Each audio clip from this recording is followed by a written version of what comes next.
This is an unboxing video of the EGO1-1 engine guard. So I'll remove the backing. What I'm left with then is this is the digital temperature sensor gauge. So it shows you 3 digits.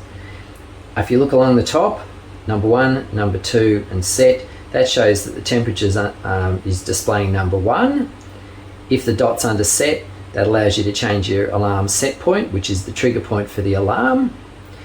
Below that, you've got the previous button, the next button, and the set button. That'll all be explained later on the settings. On your display, you have the external piezo buzzer that should be mounted normally behind the dashboard. In addition to that, all the display units have got 2 input wires. The 2 yellow wires, one's got a black trace on it, and the 2 white wires. That is the sensor 1 cable. You'll be using this to connect your temperature sensor. Then you've got the power wires marked 12 to 24 volts DC.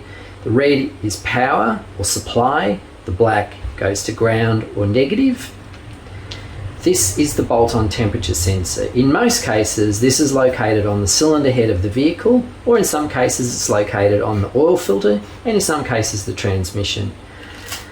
In the small plastic bag, the 2 small blue connectors are used to connect the temperature sensor to the 2 white wires. And I'll show you an entire different video explaining exactly how to use the 2 crimp connectors.